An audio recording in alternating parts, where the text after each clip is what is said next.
She's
using.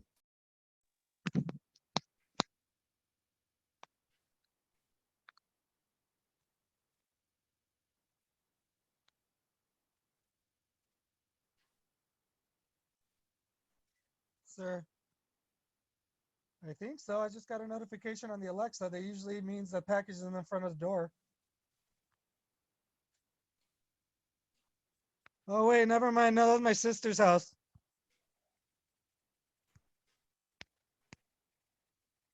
Oh, shit. I'm on.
Hi.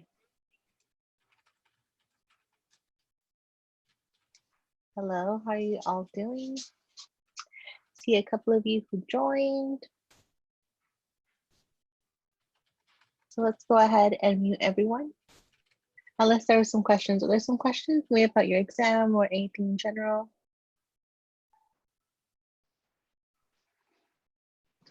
No? Okay. Sorry, Professor, I started a little late. When did you say they would be graded?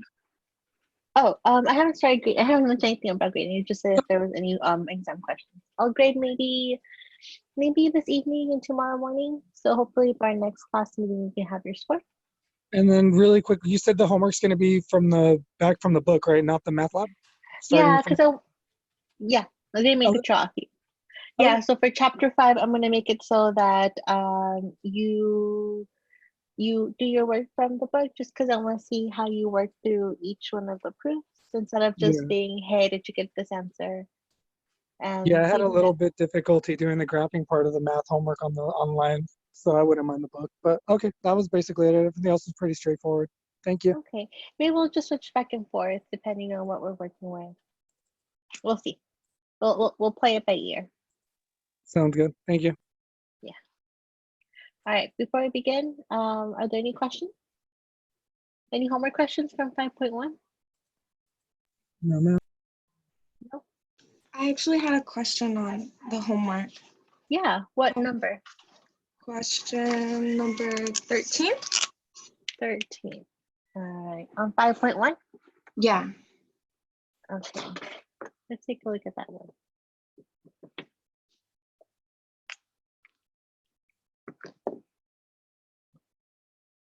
So I'm going to go ahead and share my screen.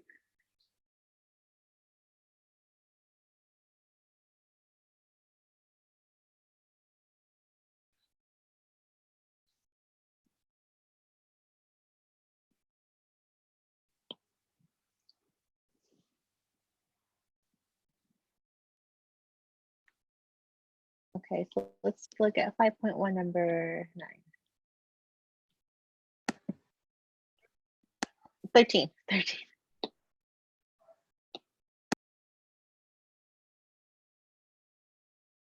All right, number 13. Your instructions say, first write each expression in terms of only sine and cosine, and then simplify. Okay, so for 13, let's start off by writing them all in sine and cosine. We see that that one is sine, cool, but I need to change these. Let's go ahead and do that.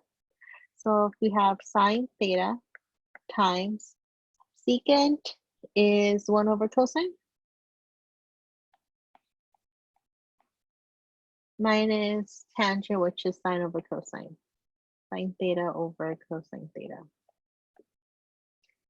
Okay, well, I see them being asked to subtract, but in order to do so, I need to make sure I have common denominators, right? Well, I see that it's being multiplied right here, so I can multiply across. That will help us get to a common denominator. So sine theta times 1, I have sine theta. 1 times cosine gives me cosine theta minus sine theta over cosine theta. All right, so now we have a common denominator so that I have sine theta minus sine theta over cosine theta. Mm-hmm. And sine minus sine, well, anything minus itself, it's 0, right? So would I give Yeah. a 0 over cosine? So it'd be undefined, right? Or Well, 0 over cosine doesn't mean cosine at 0. Let's see what the back of the book has. So let me go check at bobpryor.com. the Bob Pryor had said, yeah, I got undefined, but then it said it was 1, I think. I think that's what it said. 13, it says 0. Oh, 0? Oh yeah, Yeah. so it just goes 0 then? It forgets Mhm. about the, oh, okay, so it's not undefined. Okay. No, think of it as 0 over a number. Let's say 2. Oh, It's 0 okay. over 2. Yeah, you're right. Yes, I'm sorry. That one's I tricky. got it. Yeah. That was a very good question. That one was super tricky. I had, as I was writing, I was like, where is this going to? I was worried. I was definitely like building up a sweat.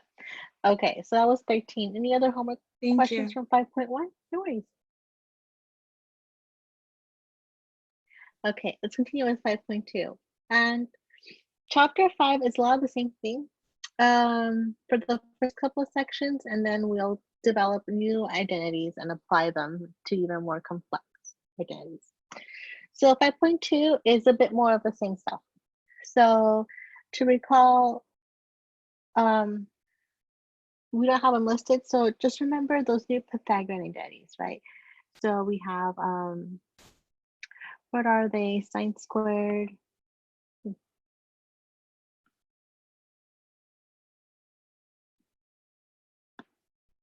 I can't really write them.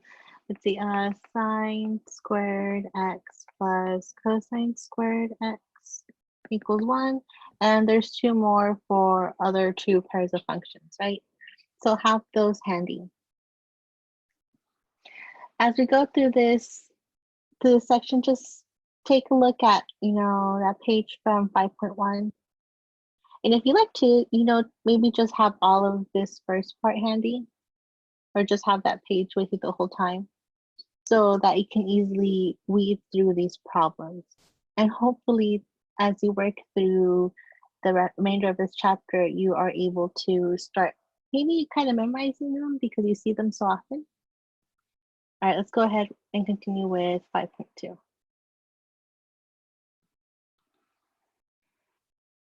Just want to remind you what we learned from 5.1. All right, so 5.2, more proofs on trig identities, proving or verifying identities.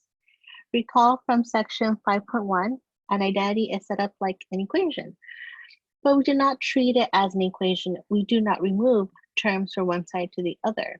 In other words, we do not solve an identity. Instead, to prove or verify an identity, we must manipulate only one side's expression to make it identical to the other side's expression. Once that task has been completed, the identity has been proven or verified. So in other words, you know how we usually have like x plus 1 is equal to 0, and we move the 1 over to both sides? That's not what we're going to do. We can only work with one side at a time without moving it or subtracting it from one side of the equal sign to the other. Note, once the identity is verified, we can write alternative identities using rules of equations. For example, because we know that secant theta equals 1 over cosine, we can manipulate each side by cosine theta to create another identity. Cosine times secant theta equals 1. In this section, we expand the techniques of verifying identities. In section 5.1, we restricted the proofs to manipulating only the left side expressions. We still manipulate only one side at a time, but it could be the right side or the left side. The choice of which expression to manipulate is up to the student, but the best strategy is often, not always, to transform the expression with the most operations, or maybe the one that looks, I don't know, longer, more complex, I don't know, harder. The one that you see like has a lot of work to do. That's a good one to start off with. If you start off with the shorter, simpler version, there isn't really much to do to make it look like the harder one. But it's easier to take that more complex one and make it look like a simplified version. Let's take a look at example 1. Verify that secant of x over tangent of x is equal to cosecant of x. Okay, so you have your equal sign, it's asking to verify. So you want to prove that the left-hand side equals the right-hand side. And to prove it, you need to make sure you have the same thing on both sides. So I want to have either cosecant of x equals cosecant of x, or I want to end up with secant of x over tangent of x equals secant of x over tangent of x. Whatever I decide to do, I need to have the same thing on both sides. But because we see that on the left-hand side, I have secant of x over tangent of x, and it seems to be, I don't know, more complex than the right, I would want to start there. So your procedure says, the left side expression is best to manipulate. The steps shown here represent the two possible approaches. And again, everyone can have a different start-off point and can have different work in between. But as long as you use all mathematical steps are correct, your answer and your steps should be correct. So one of them says, okay, I want to first write in terms of sine and cosine. Secant of x is 1 over cosine, and tangent of x is sine over cosine. All right, we simplify a complex fraction. We keep change to multiplication and flip our second fraction to have 1 over cosine times cosine over sine. Our cosines divide to make 1. We're left with 1 over sine, which is cosecant. And we need to write cosecant is equal to cosecant.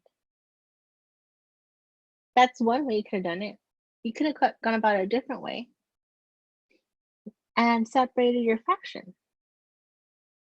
So we have our numerator, which is secant over x, and our denominator is 1 over tangent. You could just split your fraction into two pieces. Your numerator is always numerator over 1 times 1 over denominator. And that is how you can split a fraction. I mean, you're not splitting it. Essentially, you're undoing the multiplication. Because if you multiply it out, numerator times 1 for the top and 1 times the denominator, you still get the same fraction, but you're just dividing into different parts. And that gets you to 1 over secant times 1 over tangent.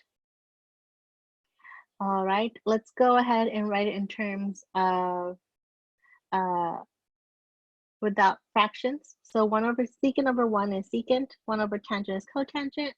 Let's always write it in terms of sine and cosine, and we get to the same position, right?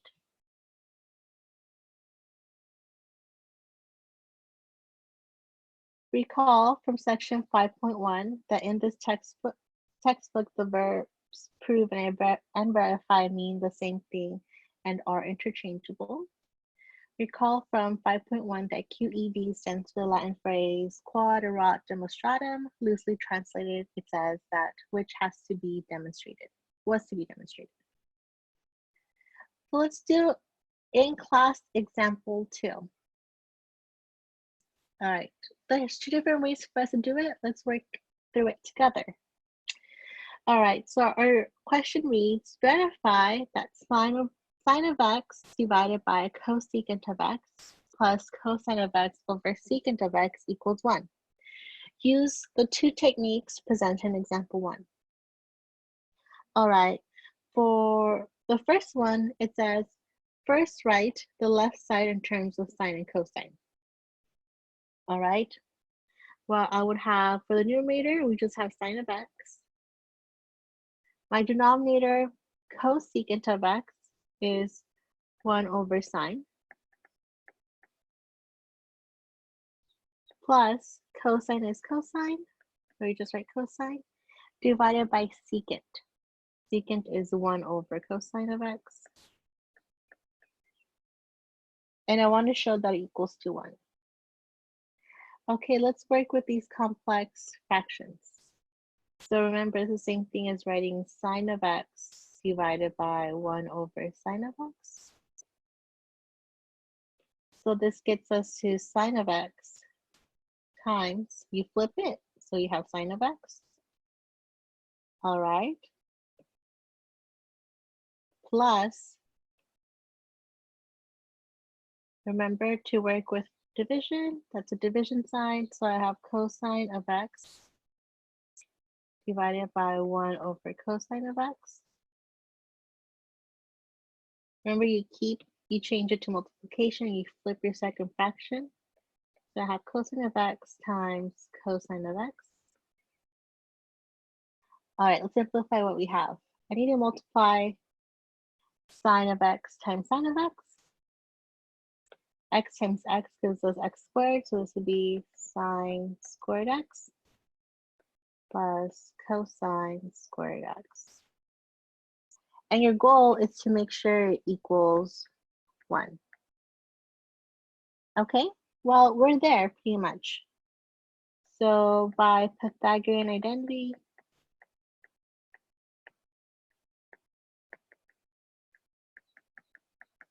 that says sine squared x plus cosine squared x equals 1. We have that it's equal to 1 and thus equal to 1.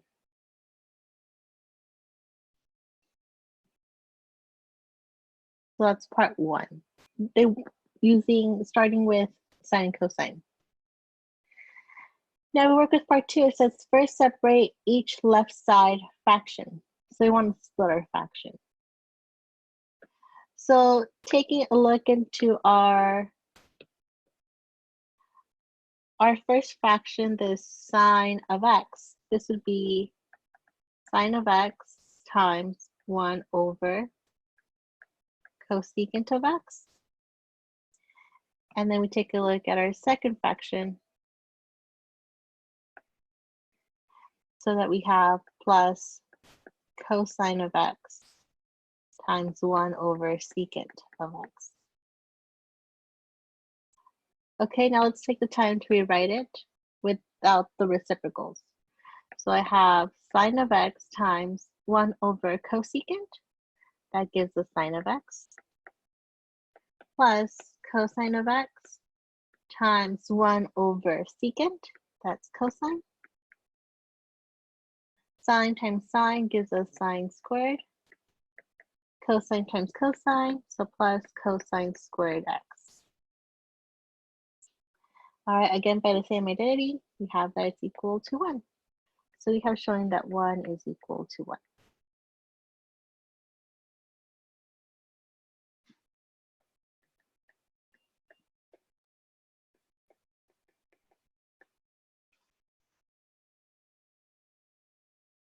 All right, are there any questions about in class example 2 or any concerns or thoughts that are running through your brain?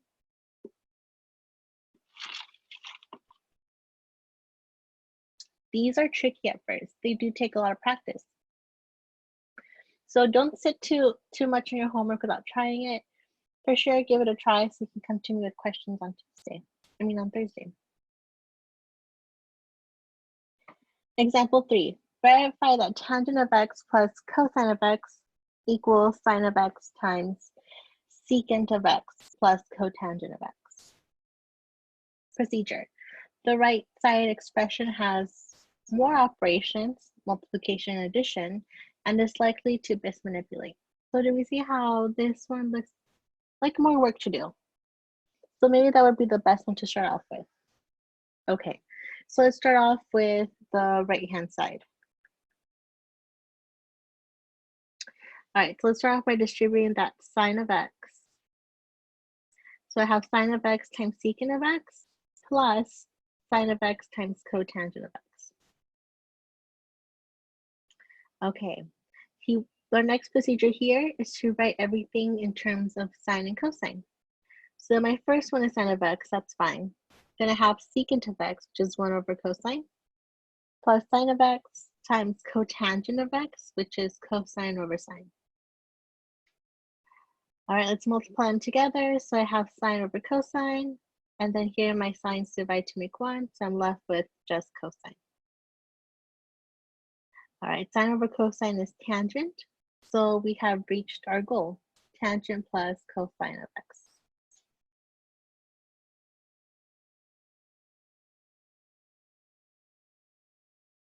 Okay, go ahead and give in class example 4 a try. It reads, verify that tangent of x times cosine of x plus cosecant of x plus sine squared of x equals to sine x.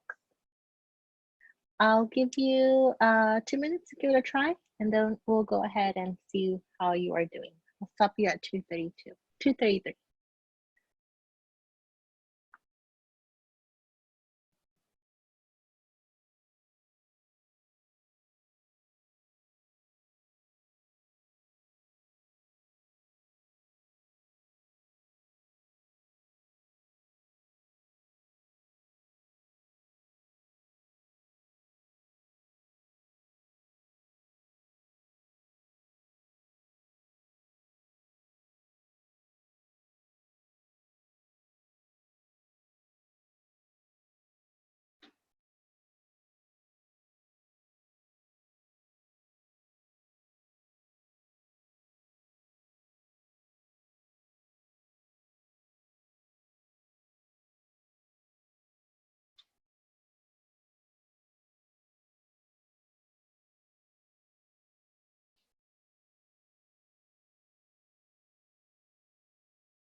All right, let's go ahead and continue. So we see if you had to pick a side, you're working with these two sides. Pick the one that looks more complex. So the one on the left-hand side totally looks like there's more work to do. Can someone turn off their mic? Because we can hear every tapping that's going on with your computer or laptop or tablet.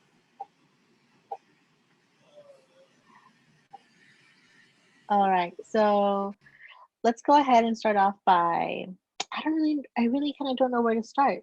So let's start off by changing everything to sine and cosine. Okay, so this would get us to tangent is sine of x over cosine of x times cosine of x. And then I have cosecant is 1 over sine times sine squared of x. All right, okay, so let's write things over 1 so I have all my fractions complete. Okay, things are canceling out. I have cosine and cosine, so I have sine of x plus. All right, here I can cancel out my signs. So I have a sign here. I have a sign here, and I can undo that square to only have one sign. So that I have a sine of x. All right, so sine of x plus sine of x, we have 2 sines of x. So sine of x, 2 sine x. And that gets us there, right? So we have 2 sine of x is equal to 2 sine of x. And we have proved our proof. So you can do a little square. It can be shaded or not, or you can do the QED one, whatever you'd like to show that you're done with your proof. I do the square. I like the square. Common denominators. Sometimes to simplify an expression, it is necessary to get a common denominator. So let's take a look at example 5. Verify that sine of x plus cotangent of x times cosine of x equals cosecant of x. All right, so again, before you even start, take a look at which one's more complex. And the left-hand side is more complex. So let's work with the left-hand side. All right, so our goal here is to get a common denominator.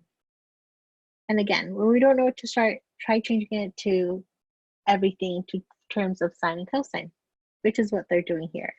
So we have sine of x plus cotangent is cosine over sine plus cosine. All right, I need to get a common denominator. Luckily, these multiply, so we just multiply across. So we have cosine times cosine is cosine squared, sine times 1 is sine. Now we're left at this fraction. And we need to get a common denominator of sine over x. So we multiply by this sine of x over sine of x. Because that's only 1. We're not changing the value of it, just like when we work with fractions. So let's multiply across. Sine of x times sine of x gives us square, sine squared x. Sine of x times 1, that gives us sine of x. Okay, cool. Now I have a common denominator, so therefore I'm able to add. Sine squared plus cosine squared. Well, we see squares. We know to be careful, right? Because we have a Pythagorean identity. Sine squared plus cosine squared gives us 1. So I have 1 over sine, which gives us cosecant x. And that is our right-hand side. That's so cool.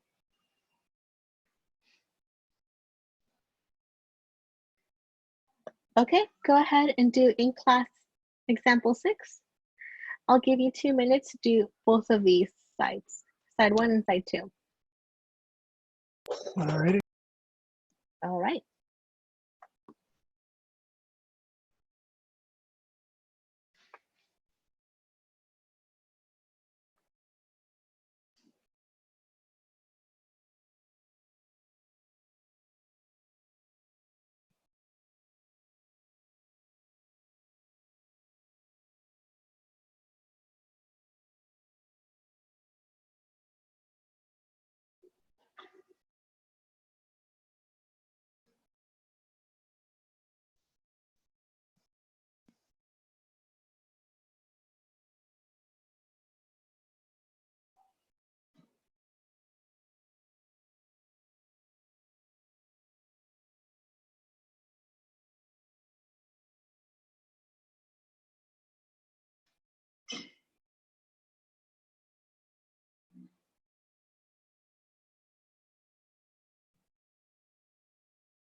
All right, let's go ahead and see how you did. So the first, number 1 reads, manipulate only the left side expression. Okay, so I want to work with only tangent of x plus cotangent of x.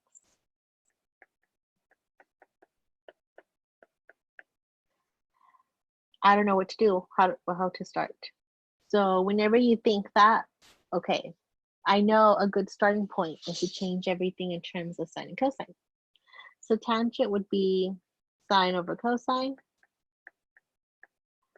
plus cotangent of x, which would be the reverse of that. So cotangent of x, cosine, where are we at cotangent? Cosine. So be cosine of x over sine of x. Not much can be done just yet.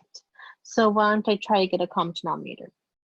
So I need to multiply this by a cosine of x over a cosine of x. I need to multiply this by a sine of x over a sine of x. Okay, by doing so, I'm left with sine times sine. I have sine squared x over sine x times cosine x plus cosine times cosine, cosine squared x over sine x times cosine x. All right, sine squared plus cosine squared gives us 1.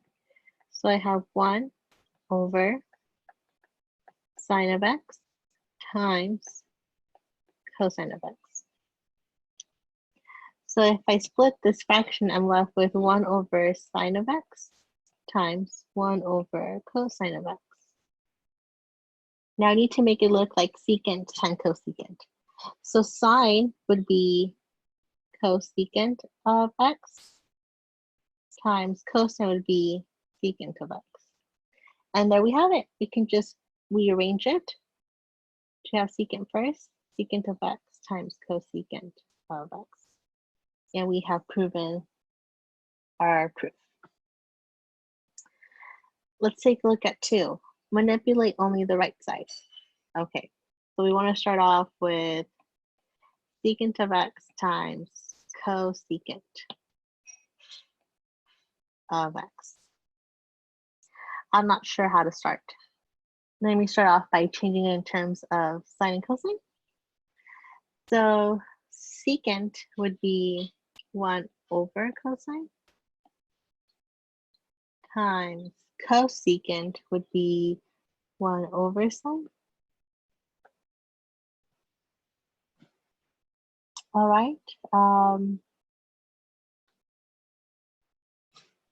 What happens here?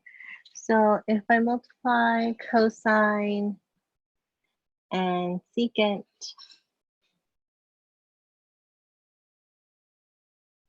that would give me cosine times sine. I'm not sure if that would get us anywhere.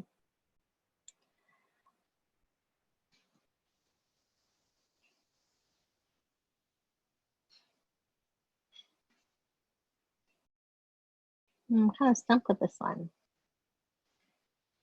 So I would have 1 over cosine times sine.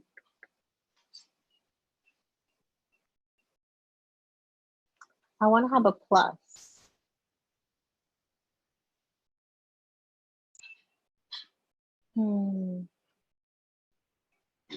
Any ideas here?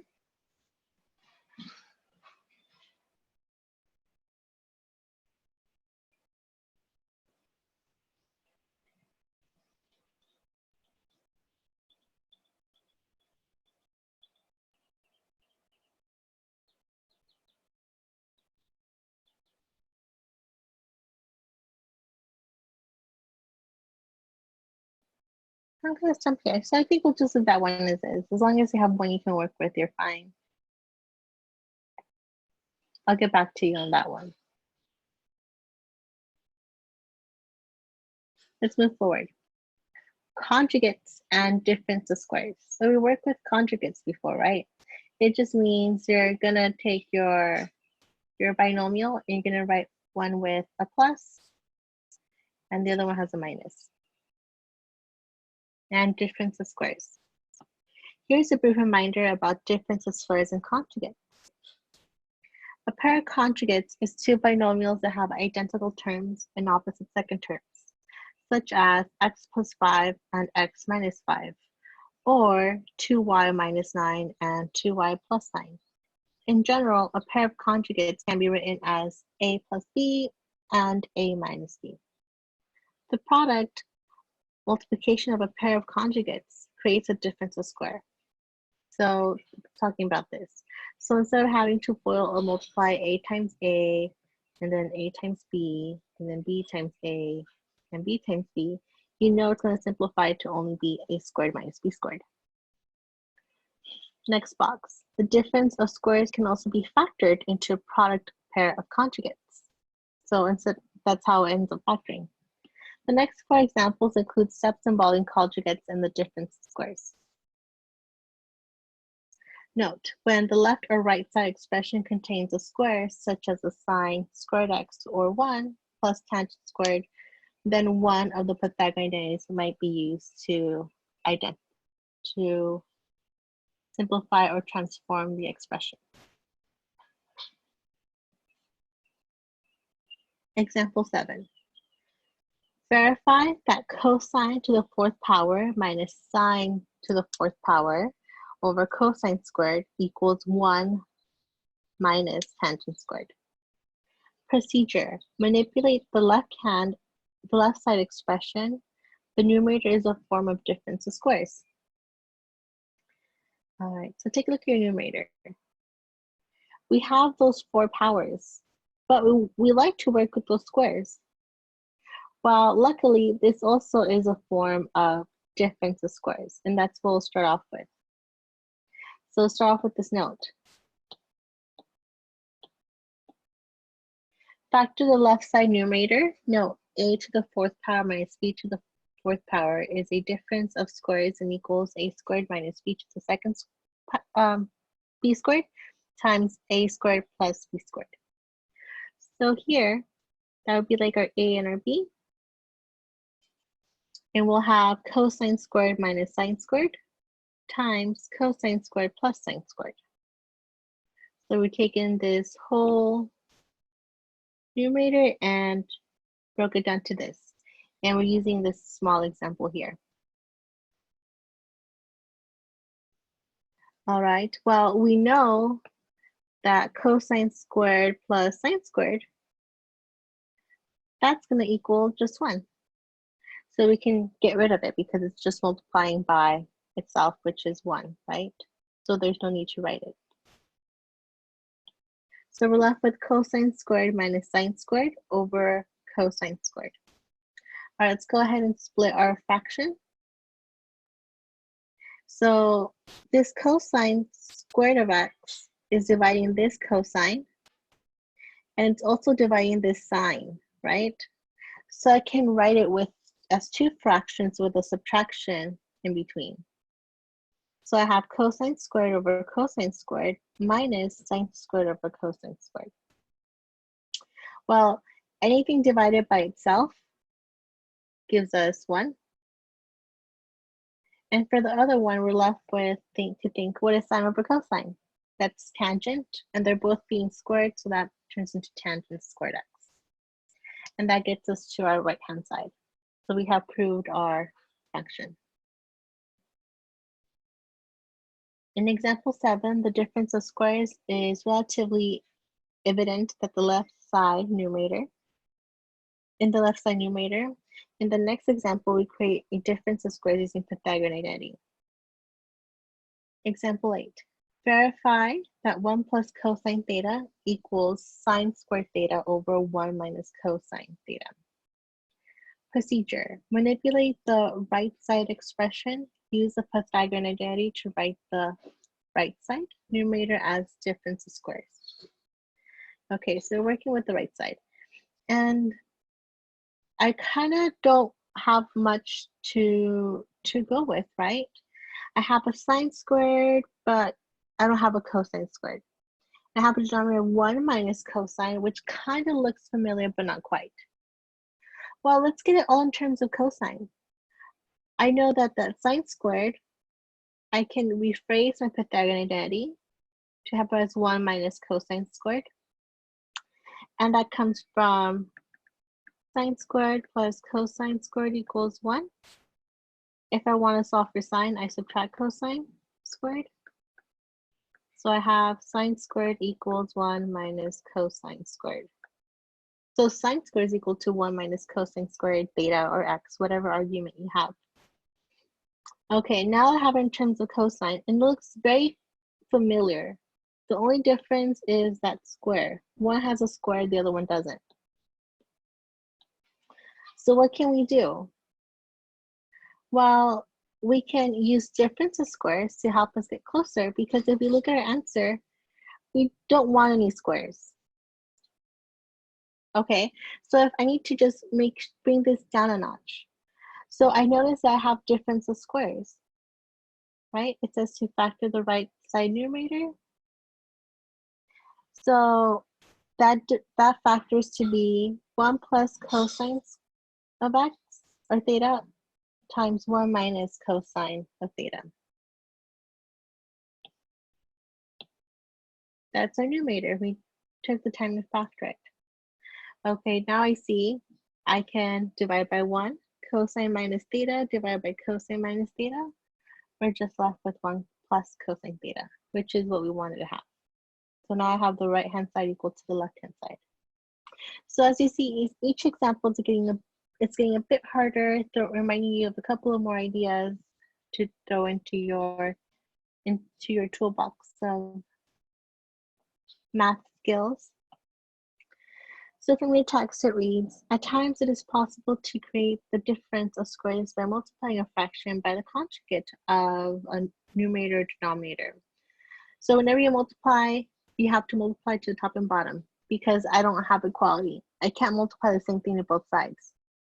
So if I multiply it by the same thing top and bottom, it's technically a 1. And if I multiply anything by 1, I'm not changing the value of it. We use a technique in example 9, which is the same as the identity in example 8. So in example 9, verify that 1 plus cosine theta equals sine squared over 1 minus cosine theta. Your procedure is to manipulate the right side expression. Start by multiplying the fractions, numerator and denominator, by the denominator's conjugate of 1 plus cosine. So we see here that I have a denominator of 1 minus cosine. So sometimes when you see that you want that square but you can't really find it, you can always multiply by a conjugate. Now as we see here, don't forget what your goal is. Your goal is 1 plus cosine theta. So I'm almost there, but I have a minus, right? So an ideal way to proceed is to multiply by the conjugate, which is what we do here. We multiply by 1 plus cosine theta over 1 plus cosine theta, the conjugate of your denominator. By doing so, I now have a denominator that uses my Pythagorean identity. I have 1 minus cosine squared theta. All right, so I replace that cosine, 1 minus cosine squared theta. I replace it by sine squared. That's by Pythagorean identity. And I do this because I'm like, hey, I can then cancel my sines. And I'm left with that 1 plus cosine that I wanted. Now, I know it might seem like, whoa, how would I come up with these ideas as I'm working through this? One, it does take practice, but I mean, you start seeing techniques as you work through these problems that might be worthy of your time or not. Sometimes we can work our way into a problem and maybe just make a mess, and it's okay to erase what you have and start over.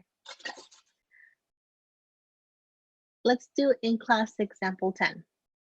Let's verify that 1 plus sine of x over cosine of x equals cosine of x over 1 plus sine of x.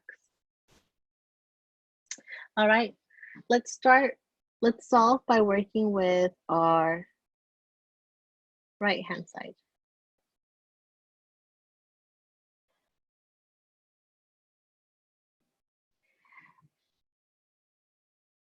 Now I see here that I want a denominator of cosine, but I have a denominator of only sine. Okay, why don't I try multiplying by the conjugate? So let's multiply top and bottom by the conjugate of a denominator, which is 1 plus sine of x.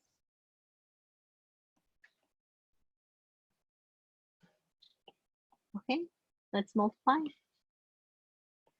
So that we have, I need to take this cosine and distribute it to each term in my numerator, right? So I have cosine of x plus cosine of x times sine of x. Or maybe let's not multiply it just yet. Let's write it as what we have. So I have cosine of x over 1 plus sine of x. And in my denominator, I have those difference of squares. So I have 1 minus sine squared x. Okay. Now, our goal is to have a cosine on the bottom. So let's go ahead and change this one right here by, let's change it to a cosine squared x. And that's by a Pythagorean identity. So that we have cosine of x times 1 plus sine of x over cosine squared of x. Cool. Now I have achieved, well, let's take a look at what we want.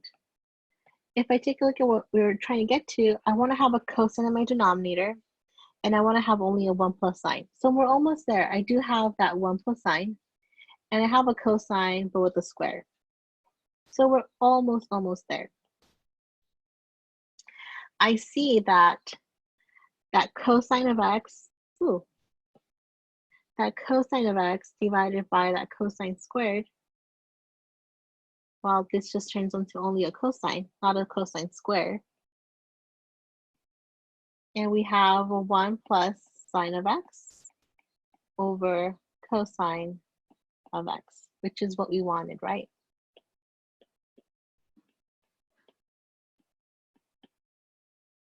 And here's our answer.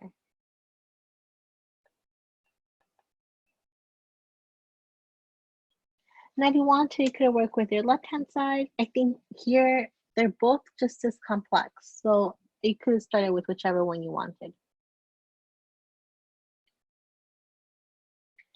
This next example has many steps. Please read through it carefully and make sure you understand each step. So let's take a look at example 1. I want to verify this mess is equal to 2 cosecant of x. So obviously the left-hand side is a bit more complex. So let's work with the left-hand side and let's make it look like our right-hand side. Procedure for proving this: get a common denominator in each left side fraction. Okay, so I need to multiply by each other's denominators, right? In order to make them the same. So I see for my first term, I will need to multiply by sine over sine. And to our second term, I need to multiply by 1 plus cosine. All right, let's do so and distribute. So sine times sine gives me sine squared. And here I have to FOIL, right? 1 times 1 is 1. 1 times cosine is cosine. Cosine times 1 is cosine. And cosine times cosine is cosine squared. All right, let's go ahead and add it to our first term. So here in this, from here to here, we're just putting all of this together. We're just rewriting it together. All right, let's combine like terms. You see how you have 2 cosines that are being added? So I can write it as 2 cosine. And I'm left with sine squared theta plus cosine squared theta plus 1 plus 2 cosine theta. And we have a denominator that's made up of those 2 denominators. So sine times 1 plus cosine theta. Okay, we see that our goal is to equal 2 cosecant theta. Okay, let's try to clean this up. I see a cosine squared plus cosine squared. But whenever you see squares, you know to look at your Pythagorean identity. So we know that these here are going to equal 1. So I have 1 plus 1 plus 2 cosine theta. All right, well, 1 plus 1 is 2. Let's just write that down. And I see, maybe I can factor these because I have a plus cosine and I have a plus cosine, but those numbers do not match up, right? So let's go ahead and factor that too. You have that here, factor the 2 of the numerator, right? And we're left with 2 times 1 plus cosine. Awesome, these two divide. And we're left with 2 over sine. And our answer, we want it to be cosecant. So let's take the time to split our fraction. 2 times 1 over sine of theta. Sine of theta is cosecant, so 2 times cosecant of theta. There we have it. We have proved the left-hand side and the right-hand side are the same.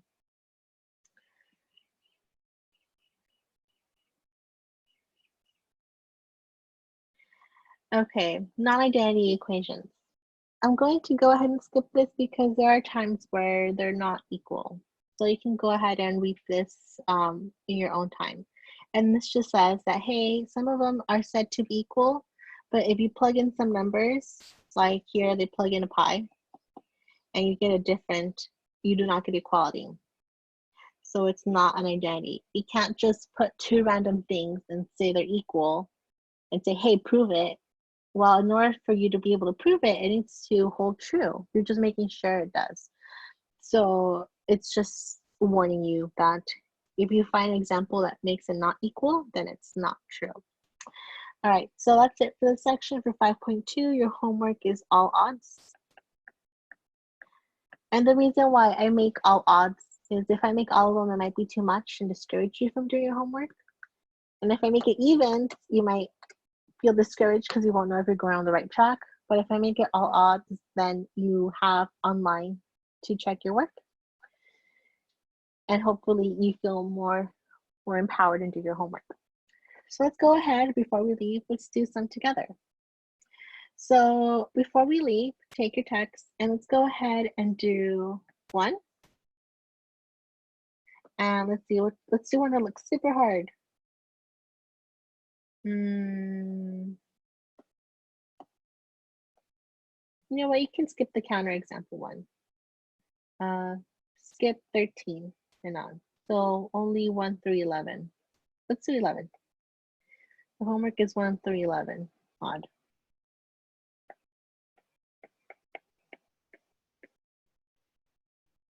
So let's do those two. Let's do 11 and 1 before we leave.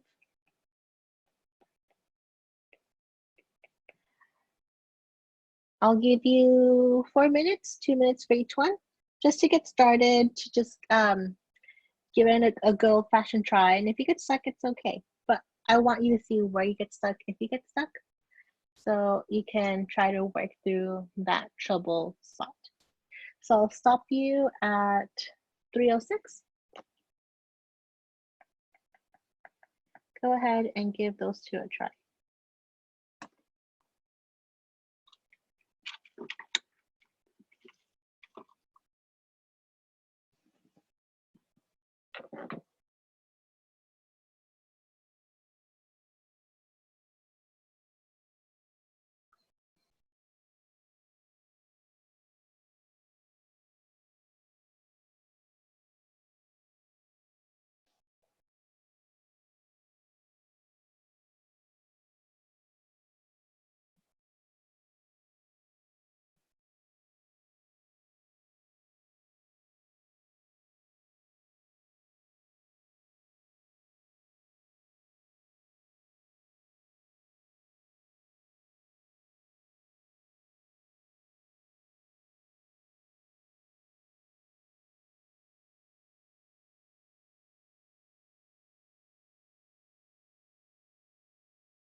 All right, I'm going to stop you. Hopefully you made some good progress and let's see how you did. So for the first one, we want to verify. And we take a look at these two expressions separately, not as an equation, and you try to think, okay, which one would I rather work with? And the one you rather work with is the one that looks harder because I can move things around, I can manipulate it, or you can manipulate it more than when you have less. So here I see I have sine squared plus tangent squared plus cosine squared. All right, when I see scores, I should think Pythagorean identities. And there's pairs, right? There's these groupings that we want to work with. Particularly sine and cosine work really well together because I know that sine squared theta plus cosine squared theta gives us 1. So if I write these two next to each other, so that we have sine squared theta plus cosine squared theta, I'm just remembering what we have, plus tangent squared theta. Okay, I can go ahead and take those two and replace it with a 1. So I have 1 plus tangent squared theta. Okay, let's see what we have. I want to get to secant squared. Ooh, I don't have secant squared. But I see a something squared. So you want to think, hey, is there a Pythagorean identity that also works for this? And there is, right? We take a look back at our page from, so this is page 271 from section 5.1. It has everything written for us. And we see that 1 plus tangent gives us secant. 1 plus tangent squared theta equals secant squared theta. All right, so let's replace that with a secant squared theta. And that proves it, right? We have secant squared theta is equal to secant squared theta. Secant squared theta is equal to secant squared theta, and we have proved it. Make sure to take the extra time to write it as a final answer, showing the same thing equal on both sides.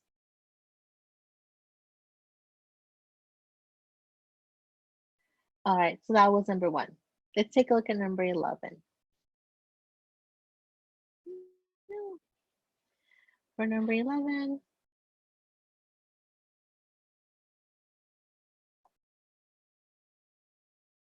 again, we want to prove, right? Our instructions are the same to prove. Yeah, same instructions throughout. We want to verify.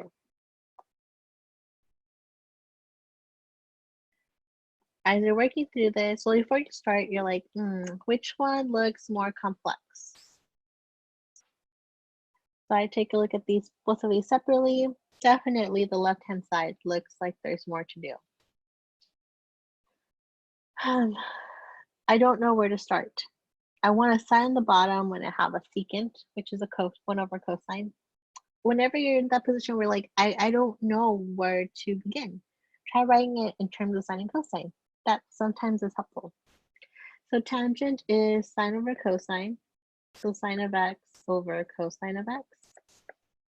Plus cotangent is cosine of x over sine of x.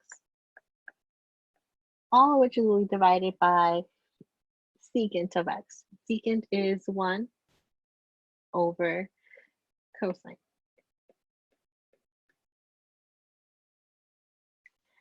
Okay, so it's really messy. Let's go ahead and start off with our numerator. So I'm going to take my numerator and get a common denominator.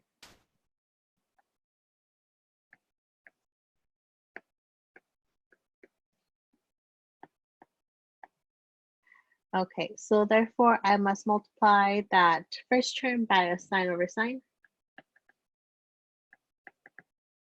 And that second one by a cosine over cosine, right?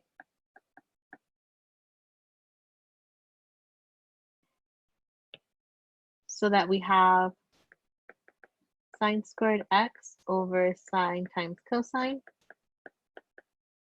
plus cosine squared over sine times cosine.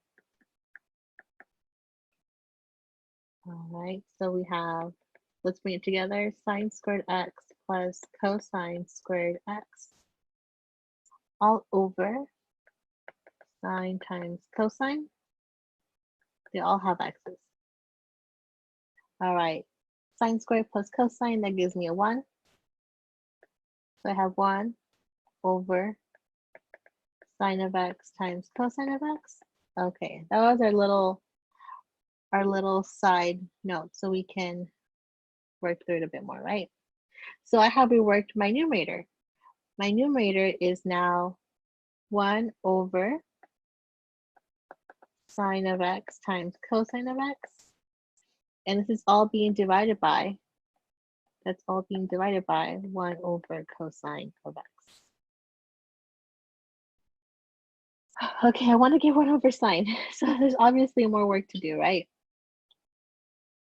Let me write this in your box for your work. Okay, so let's rewrite this fraction. So I have 1 over sine of x times cosine of x times the reciprocal, the flip of the second one. So it's cosine of x over 1. All right, I see I can get my cosines to equal 1. So they divide to make 1. And we're left with, our numerator is 1 times 1. So I have 1 over sine times 1, sine of x. Oh, we did it. We got 1 over sine of x. So we can now finish our problem and say 1 over sine of x is equal to 1 over sine of x. And we have proven our proof.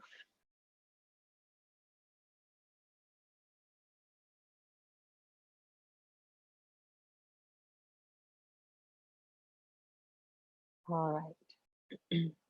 If you want to, you can take a screenshot of it. I know this one was a bit more involved. I'll post this recording on YouTube so you have access to it.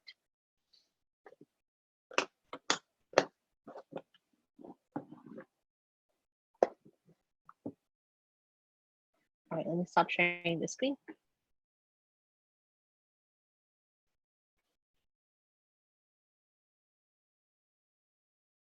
So that was today's lecture. I know it's challenging. It requires a lot of effort from your end and a lot of practice. It doesn't come without you putting the time into it, especially if it's completely new to you, you've never seen it before. It does require you to make sure you do your homework, sit there. Sometimes you don't know where to start, and a lot of times that's how I feel. I don't know where I'm going to start. But if you take that initial first step, that's something, right? And if you at least take the moment to think, let's change it to sine over cosine. Or maybe just stop and think, hey, what is missing from this side to that side? And what can I do? Is there a square when I don't need a square, or where I want a square? And it takes some effort, but for sure have right next to you that page with all of those identities. So that first page from section 5.1, it has all those identities written down. Definitely have that next to you so you can take a look at it, see what you can work with. So 2 things that we learned today, one of them was conjugates. So sometimes I might have to multiply by those same 2 terms with a different sign in between. That might be helpful to get a square into your equation, or to mostly get a square. That's really helpful. Another thing you learn is how to split those fractions. You can split a fraction when you're multiplying. Just take your numerator over 1 and your denominator over 1, and you can split that way. And if you have a fraction that's being added with the numerator, or numerator being added or subtracted, you take that denominator and you write it with your numerator and denominator separately, because the denominator is dividing both the numerator for the first term and the denominator for the second term. They both have that same denominator, so you can break it down into 2 fractions that way. Any last minute questions before I kick off? Yes. Where is the link for YouTube to, or like where you're uploading these to? Because Zoom was not working. Zoom was not working? Yeah. Okay, I upload them into, so if you just search my name, Angelica Bakari, 2Cs, you'll see all of my videos along with all of my other courses. So maybe today I'll make it a point to group them into trigonometry, into college algebra, into statistics. But you can find it based on, I label it based on date and course. So I sent an email with a link for each one, but it didn't turn into a linked URL, so you would have to copy and paste. But you can just search my name onto YouTube and it has all those videos uploaded. Thank you. I'll upload it. It takes me like about, it's really quick. So maybe like in 30 minutes, I'll get an email from Zoom and then I'll upload it. It takes like another 30 minutes to upload onto YouTube. And hopefully within an hour, it'll be there. Thank you. You're welcome. All right. So try your homework. I expect lots and lots of questions on Thursday on section 5.2. You can also ask 5.1 questions in case you haven't started it. Make it a point to start it. These problems need to be practiced so that when you go on to the next step, it's easier to work with. All right. Well, have a nice day. I'll see you on Thursday. You're welcome. Bye. You're welcome, Matthew. Have a nice day. You're welcome, Andrea. All right. Bye-bye.